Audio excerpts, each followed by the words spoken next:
Simulan na natin ang balitaan. Narito ang malalaki at makabuluhang balita ngayong araw.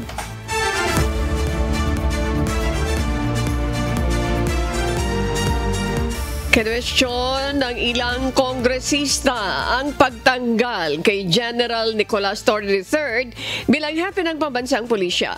Si House Deputy Minority Leader at Akbayan Party List Representative Percy Sandanya sinabi na yung mga sangkot sa flood control projects ang dapat sibakin sa pwesto ng Pangulo. Ipinagtaka rin ito ni dating Senadora at ngayon House Deputy Minority Leader at mamamayang Liberal Party List Representative Leila de Lima. Anya, dapat ay may mabuting dahilan sa hakbang na ito. Hataw Balita Ngayon. Kinokonsidera ng Malacanang na bigyan ng ibang posisyon sa gobyerno si Relieved Philippine National Police Chief Police General Nicolas Torre III. Ito'y ayon kay Department of the Interior and Local Government o DILG Secretary John Vic Remulla. Gayunman, bahala na anyang Pangulo ang magbigay ng detalye kaugnay nito. Samantala, kahapon, opisyal nang nanumpang pumalit sa kanya na si Police Lieutenant General Jose Melencio Nartates Jr. bilang officer in charge ng pambansang pulisya. We will have to wait for the president to make the announcement. I'm not at liberty to... I actually don't know for a fact of what will be offered to him, but it has been brought about during our conversation that he is thinking of offering a position to the former chief PNP. We should respond to any distress call or call for help from our community. Yan naman ay part ng ating managing police operations. Ang ating dati alampat-sipat yan eh. And then managing police operations and enhance natin. It is about patrolling and investigation. Proactive and reactive. Ngayon, about the response is nandito na tayo sa proactive pa lang.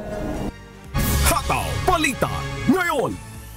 Walang kinalaman si Senator Amy Marcos sa pagkakatanggal kay Police General Nicolas Torre III bilang hepe ng pambansang pulisya. Pero mayroon anya siyang mga naririnig na dahilan kaugnay ng pagkakaalis sa pwesto ni Torre. Dagdag ng presidential sister, mayroon din siyang naririnig na pamumulitika sa loob ng PNP kaya naalis si Torre. Ang pagkaalam ko na demote si Nartates at yung Bapang General na Ilocano, nagdadaig kung bakit daw nangyari yun. Kaya sinita ko siya, sabi ko, hoy, ba't ganun? Nako, may balik yan, magdahan-dahan ka. Hindi ko naman alam, magiging bilang anghel ako. At nagpapaumanhin ako, wala akong alam. Ang alam ko lang, ang balita ko, doon sa mga appointment ng mga RD at iba pa, talagang hindi sila nakipagkonsulta kay Secretary John Vic. Hindi naman tama yun. Siyempre, may boss tayong lahat. Yung boss na si John Vic. Hataw Balita Ngayon. Hinihikayat ni Batangas 1st District Representative Leandro Legarda Lebiste sa District Engineer na nagtangka umanong manuhol sa kanya na tumistigo ito sa umano'y anomalya sa mga flood control projects ng Department of Public Works and Highways o DPWH. Kasama rin sa hinihikayat ng mambabatas ang iba pang kontraktor na may alam sa umano'y nangyayaring katiwalian sa DPWH. Ayon kay Congressman Lebiste, hindi niya isinasantabi ang tangkang panunuhol ni DPWH District Engineer Abelardo Calalo. Ngunit naniniwala siyang malaki rin anya ang maitutulong nito upang matuklasan at mabunyag ang iba pang korupsyong nangyayari sa ahensya. Kaya ang isang wish ko lang po ay mabuksan ang isip ng ating District Engineer Abelardo Calalo at ang ibang mga kasulukuyang at dating empleyado ng DPWH o mga kontraktor na maging state witness para sama-sama nating mapanagot ang mga taong talagang nakinabang sa sistema ng korupsyon sa mga DPWH projects. Hataw Balita Ngayon. Dapat sundin ng 15 mga contractor na mga Malalaking flood control projects ang kautusan ng Senado ay kay Senate President Francis Escudero. Partikular ito sa mga hindi dumalo sa unang pagdinig ng Senate Blue Ribbon Committee kaugnay ng katiwalian sa mga naturang proyekto. Paliwanag ni Senator Escudero, marapat suriin ang mga naglilipanang akusasyon ng pagnanakaw at ghost project. Kaya dapat na niyang imbestigahan at parusahan ang sino mang nasa likod nito. Kinakailangan bigyang linaw nila itong bagay na ito at kung hindi nga nila susundin ang sabina ng Senado, ang susunod na doon ay arrest warrant na hindi ako mag-aatubiling pirmahan kung hindi sila pupunta at magpapakita dito sa patawag ng Senado. Hataw Balita ngayon. Nasa 2025 National Expenditure Program at General Appropriations Act ang natuklasan ni Pangulong Ferdinand Marcos Jr. na umano'y ghost project sa Baliwag, Bulacan. Batay ito sa ginawang pag-aaral ni House Committee on Public Accounts Chairperson at Bicol Saro Party List Representative Terry Ridon. Nasa line item ng panukalang pambansang pondo at inaprobang budget ngayong taon ang Reinforced Concrete River Wall Project sa Barangay Piel sa Baliwag, Bulacan. Binigyan diin ni Congressman Ridon na hindi congressional initiative originated ang proyekto. Naniniwala si Congressman Ridon posibleng may pananagutan dito ang DPWH, kabilang na ang tagapangunan nitong si Secretary Manuel Bonoan. Pagka sinabi ho natin NEP-originated projects, ito po ay pinopose po mismo ng DPWH. Ito po yung sinasabi ni Secretary Bonoan na fully vetted ng feasibility studies. At ito po yung actually sinusuportahan po niyang tipo ng mga proyekto po. Kasi nga napag-aralan na, fully vetted. Hataw Balita ngayon. Sadyang pinili ang mga pahayag ni dating Pangulong Rodrigo Duterte para palabasin na may polisiya ng extrajudicial killing ang dating administrasyon. Ayon kay Attorney Nicholas Kaufman, abogado ni Duterte, ito ang hindi naiintindihan sa paraan ng pagsasalita ng dating Pangulo. Dagdag pa nito, ang mga sinasabi ng dating presidente ay hindi patunay o batayan na may polisiya ng extrajudicial killing na ipinatupad ang nakaraang administrasyon. Anya, likas na sa dating chief executive na gumagamit ng mga makukulay na pananalita. But the former president made plenty of speeches which don't necessarily support a policy of extrajudicial killing. They don't. He was a person who wasn't shy of using, can we put it, colourful language. But he's probably one of the most popular politicians in the Philippines has ever had. And there's a reason for that. Hataw Balita ngayon. Pinag-aaralan na ng Civil Service Commission o CSC kung may legal na batayan para tuluyang ipagbawal ang online sugal sa lahat ng kawani ng pamahalaan. Sa kasalukuyan, ipinagbabawal sa civil servants kabilang na ang uniform personnel na pumasok sa casinos at iba pang pasugalan. At kamakailan, naglabas naman ng memorandum circular ang Department of the Interior and Local Government para pagbawalan ng mga tauhan nito, gayon din ang lahat ng halal at itinalagang local government officials na mag-engage sa online gambling activities. Kasi kahit anong gawin natin, kahit sabihin natin na illegal or legal yan, pag nakakakita ka ng empleyado ng gobyerno, opisyal ng gobyerno na nagsusugal, whether it be traditional gambling activities or online gambling activities, hindi po ito nakakatuwa. Ang problema lang po natin, pinag-aaralan natin ngayon, anong ang ating legal cover for a comprehensive ban on all employees of government in all branches of government to engage in online gambling. Hataw Balita ngayon. Tuloy pa rin ang rotational and resupply o RORE mission ng Philippine Navy sa mga sundalo ng BRP Sierra Madre sa Ayungin Shoal. Ito'y sa kabila po ng pagdami ng mga sasakyang pandagat ng China. Mula sa 25 sasakyang pangdagat at marko ng China na na-monitor ng Armed Forces of the Philippines noong August 20, bumaba na ito sa 13 maritime militia vessel, 2 Chinese Coast Guard vessel at isa PLA Navy tugboat sa lugar. Ang mga na-monitor na Chinese vessel malapit sa lugar. Pero mas marami pa rin ito kumpara sa regular na presensya ng 7 maritime militia vessel at 2 CCG sa Ayungin. The rotation and reprovisioning of our forces is a moral obligation of the leadership of the armed forces. Regardless of any threat, any coercive or aggressive action, it will be conducted. We owe it to the men and women in the front lines to provide them with the appropriate support that they need, especially food and other important supplies. Hataw Balita ngayon. Pinabulaanan ng Department of Agriculture o DA ang espekulasyon ng kakulangan ng bigas na dahilan umano ng pagtaas ng presyo. Ayon kay Assistant Secretary Arnel de Mesa, nasa 9.08 million metric tons ang naitalang ani ng palay ngayong first semester at record harvest pa ngayong wet season. Kaya malinaw anya na may nagmamanipula ng presyo dahil batay sa datos, sapat ang supply ng bigas sa bansa, lokal o imported man. Ano yan, price speculation kasi yung reason kasi nila na sinasabi wala na raw imported na bigas.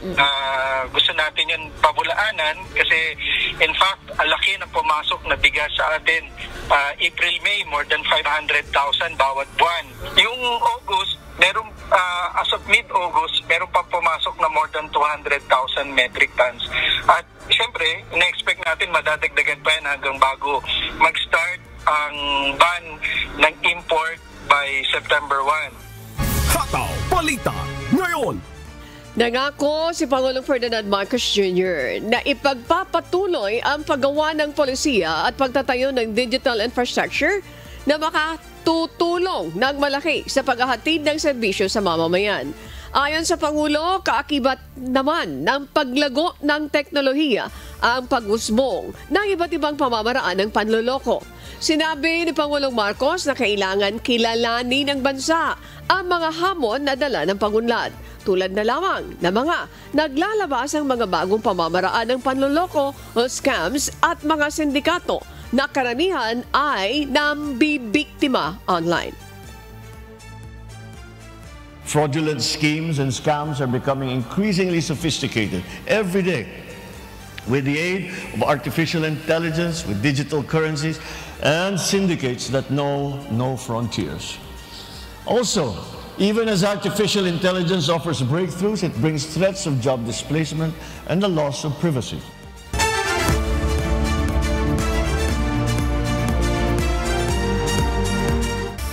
Nakahanda na ang mga malalaking truck ng Manila City Local Government para sa gagawing paglilipat ng basura mula naman sa sanitary landfill ng Nabotas patungo sa sanitary landfill ng San Mateo, Rizal. Ipinakita rin ni Manila City Mayor Isko Moreno Dumagoso ang kanilang transfer facility kung saan gagawin ang paglilipat ng mga basura mula sa mga truck na kokolekta sa mga komunidad patungo sa mas malalaking mga truck.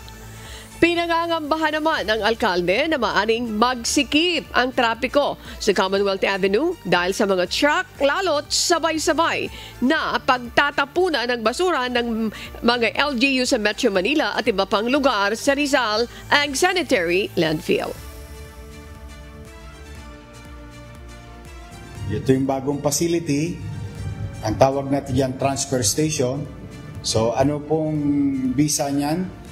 Yung mga pinangko-collection natin ng basura, ginagamit nating truck ng Lionel sa kanya-kanyang komunidad o yun pa rin gagamitin. Tapos babiyahe dyan, hahaba pila, hopefully may transfer sa bigger truck para mailabas papuntang San Mateo. Hataw Balita ngayon. Inatasan ni Department of Transportation Secretary Vince Dizon ang Land Transportation Office na patawan ng perpetual revocation ang lisensya ng driver na nasa likod ng manibela ng sasakyan kung saan pumatong sa hood ang isang traffic law enforcer.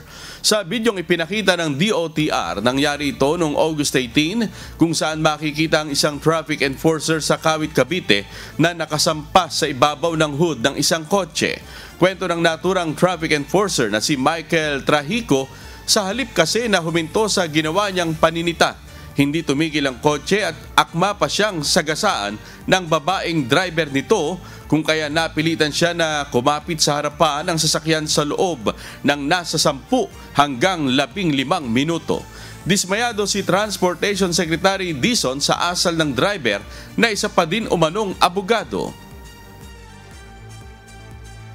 Interrupt po namin siya, inarang ko po. Sabi ko, ate, tigil mo. Ate, tigil mo. Ngayon po, hindi niya po tinigil.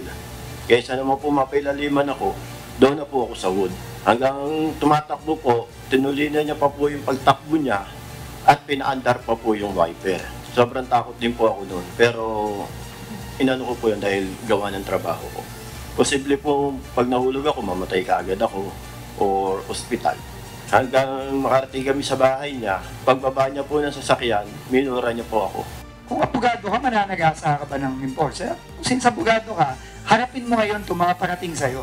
So, the LTO has already issued the suspension and the show cause order, and I've been informed by ASIC Vigor that the recommendation already and the order is to revoke perpetually. Hataw Balita ngayon. At para po sa mga balita sa iba't ibang panig ng mundo, narito ang ating global correspondent na si Marie Peñaranda mula sa Austin, Texas, USA.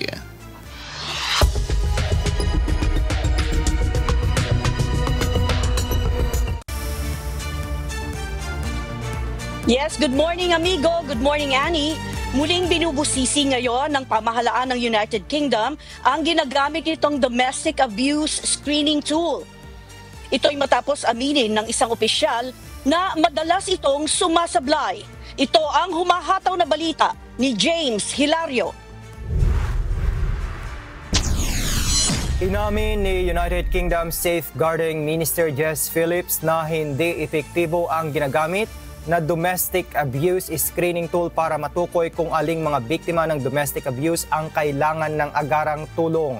Ginagamit ng pulisya at social services simula pa noong 2009 ang domestic abuse, stalking, harassment and honor-based violence o DASH questionnaire na may 27 tanong sa pag-assess kung nasa matinding panganib ang biktima at kailangan ng especially support para sa kanyang proteksyon.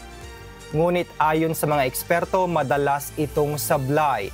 Ayon sa datos, may 108 kaso ng domestic homicide sa England at Wales mula April 2023 hanggang March 2024. Ilang pamilya ng mga pinaslang na hindi na-classify bilang high risk ang nagbabalak magsampa ng kaso laban sa mga institusyong nabigong protektahan sila. Samantala, aminado si Phillips na may obvious problems ang DASH questionnaire, ngunit anya, habang wala pang kapalit, kailangan gamitin ang kasalukuyang sistema. Kasalukuyang nire-review ng Home Office ang buong proseso ng risk assessment bilang bahagi ng mas malawak na kampanya laban sa karahasan sa kababaihan. James Hilario, humahataw sa Balita Ngayon.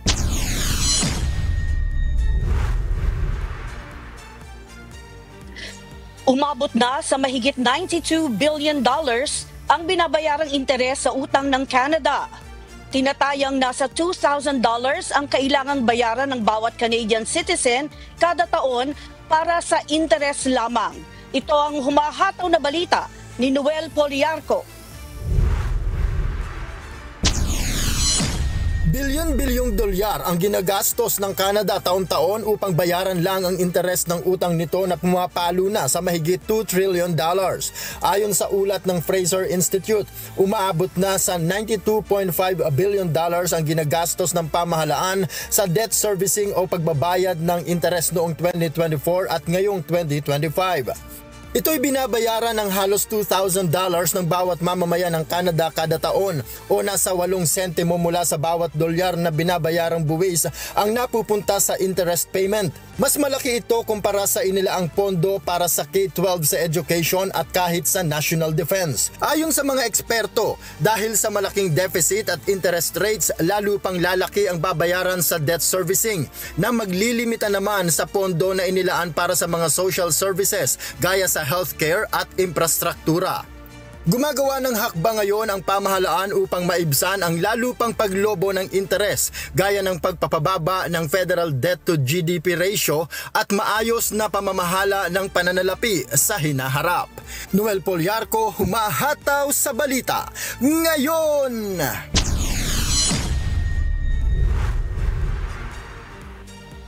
Agara namang sinususpindi ng Australia Post ang pagpapadala ng maliliit na parcel sa Estados Unidos at Puerto Rico. Ang suspensyon ay tugon ng Government Business Enterprise o GBE sa pagbabagong nakatakdang ipatupad ng US patungkol naman sa de minimis exemption for inbound goods. Ito ang humahataw na balita ni Danny Del Lleva. Mula kahapon, August 26, 2025, pansamantalang sinuspindi ng Australia Post, isang government business enterprise o GBE, ang pagpapadala ng parcel sa Estados Unidos na nagkakahalaga ng higit sa $100 o 150 Australian dollars. Tugon ito sa nalalapit na suspensyon ng US sa de minimis exemption sa low-value imports nito. Sa ilalim ng naturang tariff exemption, ang imports ng US na nagkakahalaga hanggang $800 o 1,230 Australian dollars ay duty-free. Subalit simula sa August 29, aalisin na ng US ang exemption at papatawan na ng taripa ang mga parcel na ibabatay ang halaga sa bansang panggagalingan. Kaugnay nito, kailangan ding bayaran na ang taripa bago pa dumating ang mga parcel sa Amerika.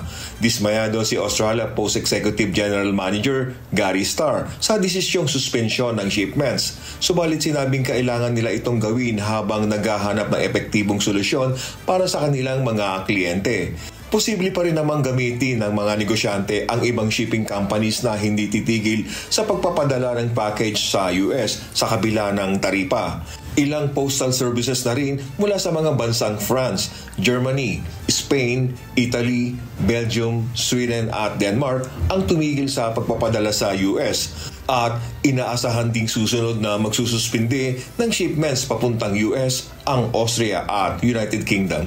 Danny Del Lleva, humahataw sa balita ngayon.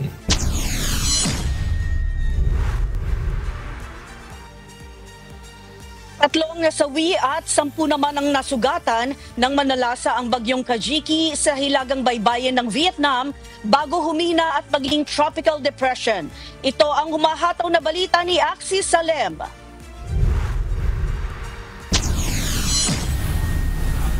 Sinira ng malalakas na hangin at ulan na dala ng bagyong Kajiki ang halos 7,000 kabahayan sa iba't ibang probinsya sa Vietnam. Ayon sa mga otoridad, mahigit 28,000 at 800 ektarya ng palayan ang nalubog sa baha na posibleng magdulot ng shortage sa supply ng pagkain. Bumagsak naman ang nasa 18,000 at 800 puno at 31 poste ng kuryente na nagdulot ng malawakang brownout. Nagbistulan namang ilog ang mga kalsada sa Hanoi dahil sa matinding buhos ng ulan. Pumasok sa bansa ang naturang bagyo noong Lunes ng hapon bago tumawid patungong Laos kinabukasan.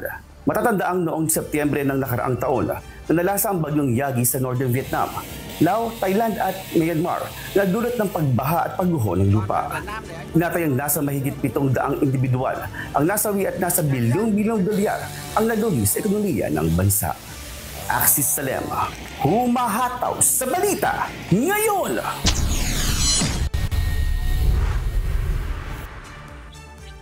At yan po ang mga balita mula sa iba't ibang panig ng mundo. Mula po rito sa Austin, Texas, USA, ako naman si Marie Peñaranda. Magandang araw.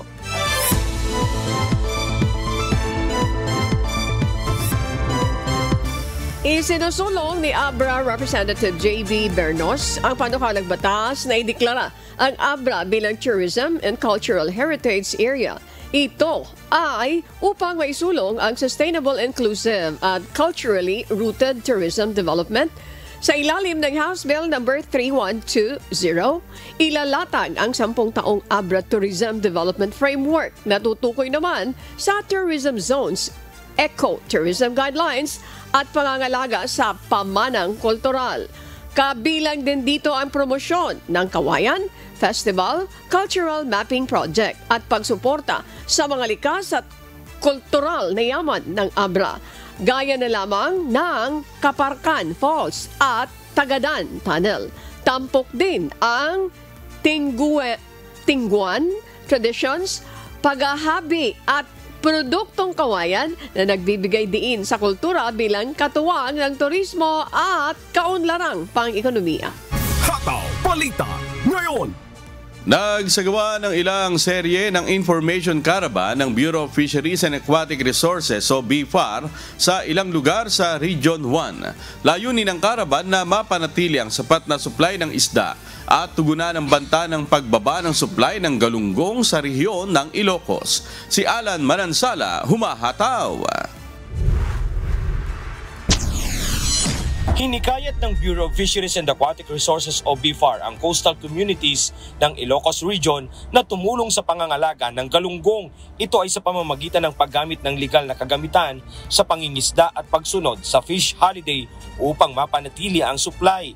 Sa isinagawang Rolling for Sustainability Caravan na dinaluhan ng mga operator ng commercial fishing vessels at maliliit na mangingisda, napagkasunduan ang mga estratehiya tulad ng 45% catch restriction at mas mahigpit na pagpapatupad ng batas lalo na sa tuwing Mayo hanggang Hulyo, panahon ng kasagsagan ng huli. Ayon kay Regional Lacsom Atabay ng BFAR Region 1, mahalaga ang tuloy-tuloy na pagtutulungan ng lahat ng sektor upang maisama ang Fisheries Management Plan sa mga lokal na ordinansa at regulasyon. Itinuturing ang galunggong bilang pangunahing abot-kayang protina para sa mga pamilyang Pilipino at mahalaga rin ito sa marine ecosystem bilang pagkain ng mas malalaking isda gaya ng tuna. Alan Manansala, humahataw sa balita ngayon.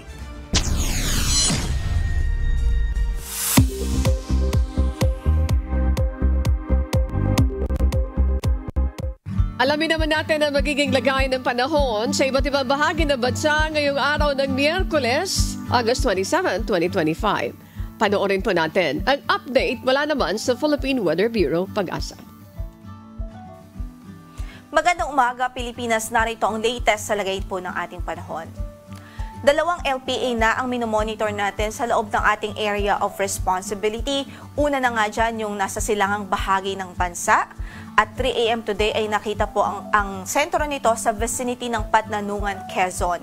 At itong LPA ay patuloy na nagdudulot ng significant at malawakang pagulan sa malaking bahagi ng Luzon. Ito pong LPA based sa ating latest analysis, mababa na po yung tsansa niyang maging bagyo at posibleng malusaw o ma-dissipate na rin po ito ngayong hapon o gabi. Gayunpaman, hindi pa rin po pwedeng ipagsawalang bahala yung mga pag-ulan na magiging dulot nito o idudulot nito ngayong araw sa ilang bahagi ng Luzon. Maya-maya lamang ay isa-isahin po natin yung mga lugar kung saan ay ine-expect po natin yung mga pag-ulan. Samantala, panibagong LPA ang nakita po natin sa kanlurang bahagi naman ng ating bansa. Ang sentro po nito as of 3 a.m. ay nasa 200 kilometers kanluran ng Dagupan, Pangasinan. Sa kasalukuyan ay hindi naman po ito direktang nagdudulot ng mga pag-ulan sa anumang bahagi ng ating landmass, pero sa mga susunod na araw ay pwede pa rin po itong makapag-enhance ng southwest monsoon na siyang magdudulot o siya pong makakaapekto sa ating bansa. Samantala, sa kasalukuyan din, yung habagat ay patuloy ding nakakaapekto sa kanlurang bahagi ng Luzon o dito sa katimugang Luzon, sa Visayas at maging sa Mindanao. In-effect pa rin ang ating weather advisory. Sa as of 5 a.m. today, in-effect pa rin ang ating weather advisory sa ilang bahagi ng lalawigan ng Luzon, partikular na nga po sa Cagayan, Isabela, Aurora, Nueva Ecija at Quezon Province. So pwede pa rin ang 50 to 100 millimeters of rainfall dyan po sa mga na-mention nating lugar, dulot po ng low pressure area. So yung 50 to 100 millimeters of rainfall ay pwedeng magdulot po ng mga localized flooding. So nariyan pa rin ang mga banta ng pagbaha, even yung mga pagguho ng lupa, dulot ng mga pag-ulan na ito. Samantala, dahil din sa habagat, posible rin ang 50 to 100 millimeters of rainfall sa Palawan Province, sa Occidental Mindoro, maging sa Antique. Kaya't iba yung pag-iingat po ang ating abiso sa ating mga kababayan. Maging handa at alerto pa rin ho sa mga banta ng pagbaha. Samantala, bukas ay posible pa rin ang 50 to 100 millimeters of rainfall sa Occidental Mindoro, sa Palawan, maging sa Antique at Negros Occidental. Dulot naman po yan ng southwest monsoon o habagat. Para naman sa pagtaya ng ating panahon sa araw na ito, Basically po yung buong Luzon ay maulap ang papawirin at mataas po yung tsansa ng mga pag-ulan lalong-lalo na po dito sa Ilocos Region, Cordillera Administrative Region, sa Cagayan Valley, maging dito po sa Calabarzon at sa buong Central Luzon dahil sa epekto ng low pressure area. Dito naman sa Metro Manila at natitirang bahagi pa nga ng Southern Luzon dito sa Calabarzon, sa Mimaropa, asahan din natin maulap ang papawirin at may tsansa din ho ng mga pagulan. Dito naman sa Metro Manila, ang mga pagulan ay posible po sa hapon, especially sa hapon. Samantala sa Mimaropa, dahil naman sa habagat, ay maulap ang papawirin at mataas din yung tsansa ng mga pagulan sa araw na ito. Gayon din sa Bicol Region. Para po sa pagtayo ng ating temperatura dito sa Kamaynilaan, pwedeng mag-range yung ating temperature from 25 to 29 degrees Celsius, 16 to 22 naman sa Baguio, 25 to 32 degrees Celsius sa Lawag, 25 to 29 degrees Celsius sa Tuguegarao, at 24 to 30 degrees Celsius sa Legazpi City. Sa Tagaytay ay 22 to 29 degrees Celsius. Samantala sa Visayas, asahan din natin ang mataas din na tsansa ng mga pag-ulan at maulap na papawirin dahil sa habagat o southwest monsoon. Gayon din sa Zamboanga Peninsula at sa Northern Mindanao. At ang nakikita po natin sa natitirang bahagi ng Mindanao ay improved weather, bahagyang maulap hanggang sa maulap lamang na papawirin at posible lamang yung mga localized thunderstorms, especially po sa hapon at gabi.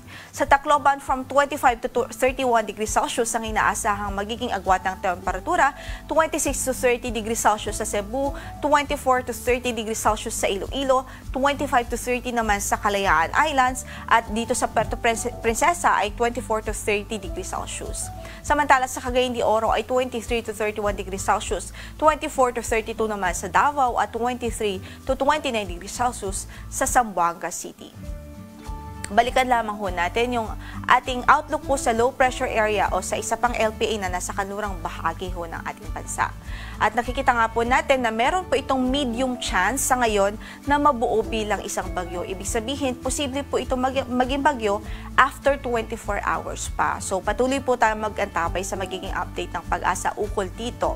At samantala, dahil medyo malawak yung kanyang sirkulasyon, ang nakikita po nating possible exit po nito sa ating area of responsibility ay posibleng ngayong gabi din o kaya naman ay bukas ng gabi or Friday early morning. Napanood po natin ang update mula kay Pag-asa Weather Specialist Loredine de la Cruz, Galicia. Maraming salamat po. Tandaan, sa bawat araw na ating nasisilayan, tayo magpasalamat sa Diyos na may lalang. Hataw Balita ngayon. Hindi pa uuwi ang mga evacuee sa Ginubatan, Albay dahil sa banta ng pagbaha. Pangamba ng mga ito ang muling pagragasa ng baha pag umulan. Si Ryan Salatandol humahataw. Isa si Kagawad Judy Tabilonia sa mga pansamantalang nanunuluyan sa evacuation center sa Ginubatan Community College. Ayon sa kanya, hindi pa sila nakakabalik sa kanilang mga tahanan dahil sa pangamba ng muling pag-agos ng tubig na may kasamang lahar sa kanilang lugar. Nagpe-prepare kami kasi konting baha, konting ulan, malakas na po yung baha sa barangay namin. So, nagpe-prepare kami para walang mapahamak sa mga residentes namin. Sa kabila nito, patuloy na pinag-aaralan ng lokal na pamahalaan ng Ginubatan kasama ang Department of Public Works and Highways o DPWH, APSIMO Albay at PHIVOLCS kung papaano masusolusyonan ang problema ng pagbaha na may kasamang lahar sa barangay Masarawag. Sa ngayon po, nandito nga kami with DPWH team para ma-assess, pag-usapan kung ano ang dapat gawin, kung ano ang dapat malagay na structure o kung divert yung flow ng tubig. And we are also waiting for the PHIVOLCS to arrive. So para ma-assess din, papalaanuhan ng drone. Dagdag pa ng alkalde, kailangang bigyan ng agarang solusyon ang sitwasyon dahil sa bawat pag-ulan, agad na naaapektuhan ng mga residente. Hindi naman pwede every time na may heavy rain, habagat lang, talagang kailangan ng lumikas. Samantala, patuloy ang pamimigay ng mga relief packs at tubig na maiinom ng DSWD Region 5. Hot meals naman ang inihahanda ng LGU Ginubatan para sa mga evacuees. Nagpadala na din ang Department of Health Region 5 at Albay Provincial Health Office ng mga breastfeeding kit, water collapsible containers at iba't ibang mga gamot para sa mga evacuees sa Ginubatan, Albay. Ryan Salatandol, humahataw sa balita ngayon. Namahagi naman ang DSWD Bicol ng 500 family food packs sa mga pamilyang apektado ng hambagat sa Batuan, Ticao Island. Prioridad ng mga senior citizens o ang mga senior citizen, magsasaka at mangingisdang naapektuhan ng walang tigil na pag-ulan. Nakikipagtulungan ang ahensya sa lokal at provincial na pamahalaan upang agad maihatid ang ayuda. Ayon sa DSWD Region 5, patuloy ang kanilang serbisyo lalo na sa panahon ng kalamidad at krisis.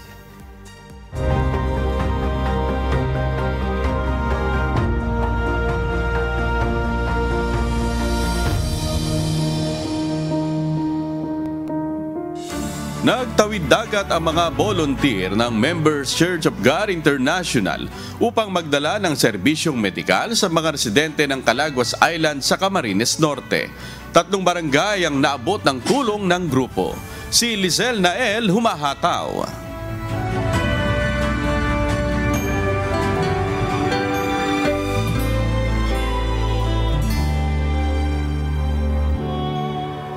Tumawid tayo ng dagat mula Jose Panganiban patungo sa Calaguas Island, Barangay Banokbok, Vincents, Camarines Norte upang maghatid ng medical mission sa komunidad doon.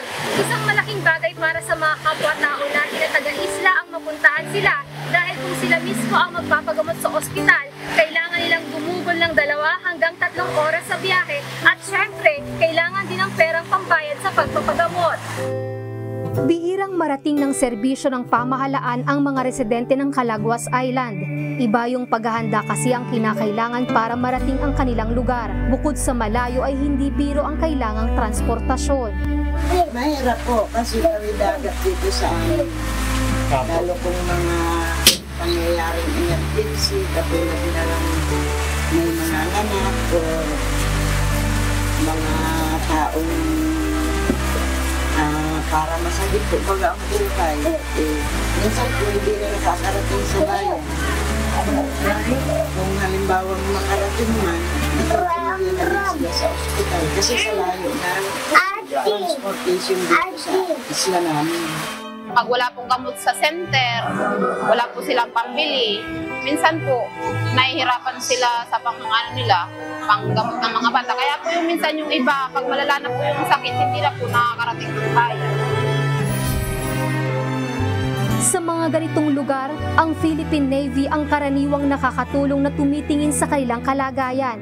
Sa programang Bayanihan mula sa Karagatan, na ipagkaloob ang pangangailangan ng mga residente sa isla sa pakikipag-ugnayan ng mga tropa ng pamahalaan sa mga pribadong sektor para sa karagdagang tulong. Ang initiative na ito ay isinasagawa katuwang ang ating mga partner stakeholders. Una sa lahat, syempre ang ating mga stakeholder partners from Members Church of God International sa pangunguna ni Kuya Daniel Razon. Sa ngayon, magsasagawa tayo ng medical, dental missions. Meron din tayong optical services na ipaprovide naman ng ating partners from MCGI. Together na rin ng iba nating mga partner stakeholders. Magkakaroon din tayo ng feeding activity, care of MCGI, medical and dental services. Pangingisda ang kanilang pangunahing kabuhayan, subalit kapag malakas ang alon sa dagat, lalo na kapag masama ang panahon, ay hindi rin sila nakapaghahanap buhay. Kung walang kita, na isasantabi ang pangkalusugan para makatipid upang may maipakain sa kanilang pamilya.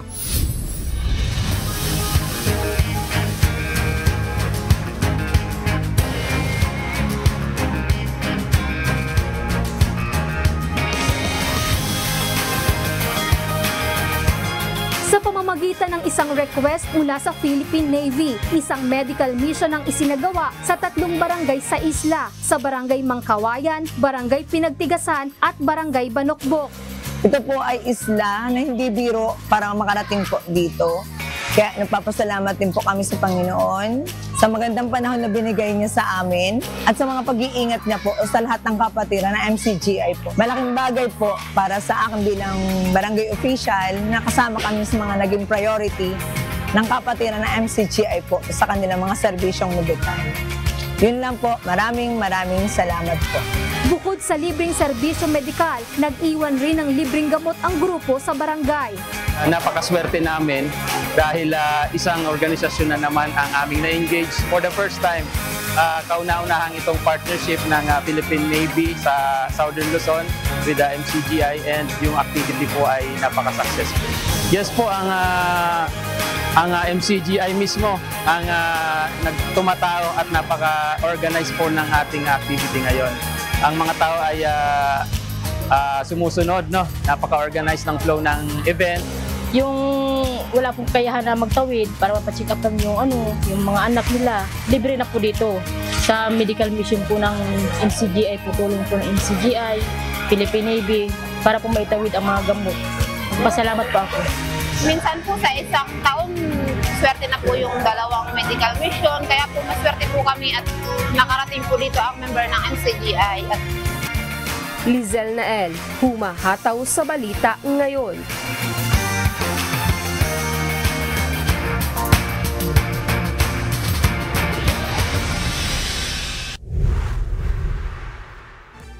Aba, meron tayong shoutout, Ani. Sige po. Oo, mauna ka na. I-shoutout ko na. Unahin ko na si Christian. Unahin ko si Josa, si Jerickson. And of course, narito rin si Ian and then si Kenneth. Sa IT, nariyan si Arian, nariyan si Jeremy.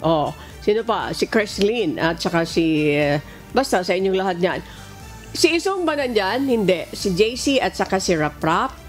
Kasama natin dyan, syempre, si Justin, sino pa? Si Rodrigo, si Jen, si Belinda, at saka si Joshua. Sino pa? Shout out, George Ibardalosa, talaga naman. Attorney Ruth Soriano, ang ating BP, mga BP natin, BP Jerry, BP Bong, BP Joseph, BP Noli. Ayan, Ma'am Nina and GMJ Eusebio, sa lahat na. Yung mga kasama ko sa RMB, si Bernie, si Paraon at saka si Alex. Yun. Kayo naman po. Oo, syempre, Ani, yung aking may bahay si Glenda, naka-monitor din ngayon. Tsaka yung aking unika iha, si Elisea, at ang aking tita Nene, si Tita Nene La Pastora. At shoutout na rin natin si Kuyang Ed Amoroso ng Philippine Star ngayon. Lagi ding nakatutok sa atin yan, Ani. Good morning po. At syempre, ganoon din sa ating mga taga-subaybay sa buong Pilipinas at sa iba't ibang panig ng mundo. Shoutout din po sa mga tagapakinig ng Hataw Balita ngayon sa Radyo La Verdad 1350. At syempre, si Adet. Makakalimutan ba natin si Adet? Adet, maraming salamat, Adet.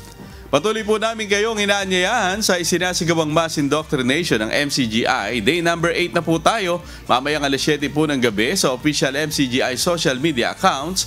Kabilang po ang MCGI channel, ang official YouTube channel ng Members Church of God International. Patuloy din po namin kayong inaanyayahan na makiisa sa Global Prayer for Humanity tuwing Lunes hanggang Biyernes alas 9:30 ng gabi. Ito po ay nakastream ng live sa lahat ng MCGI social media accounts. Ang Global Prayer for Humanity ay bukas po sa lahat, anuman ang inyong relihiyon o lahi. Si Mami Beth Rason at saka si Van Idan. Binabati natin na isang magandang umaga. Kasama po ang nanay ni Attorney Ruth. Mga kasambahay, kung may mga storya po kayong nais balikan sa Hataw Balita ngayon, pwede niyo po ito mapanood sa aming official social media account. Magtungo lamang po sa UNTV News and Rescue YouTube channel at click ang subscribe button. Gayon din po sa aming Facebook at TikTok accounts. Mapapanood nyo rin rito ang iba pang news programs ng UNTV, pati na po ang iba pang video ng nag-iisang public service channel. Kaya tara na! Subscribe, like, and share.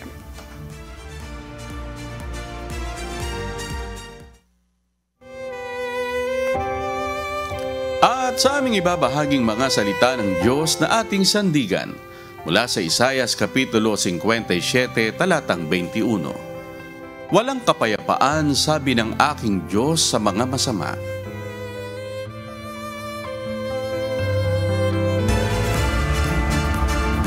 At yan po ang mga humahataw na balita ngayong umaga ng Miyerkules, ika-27 sa buwan ng Agosto 2025. Ako po inyong amigo, Sherwin Kulubong.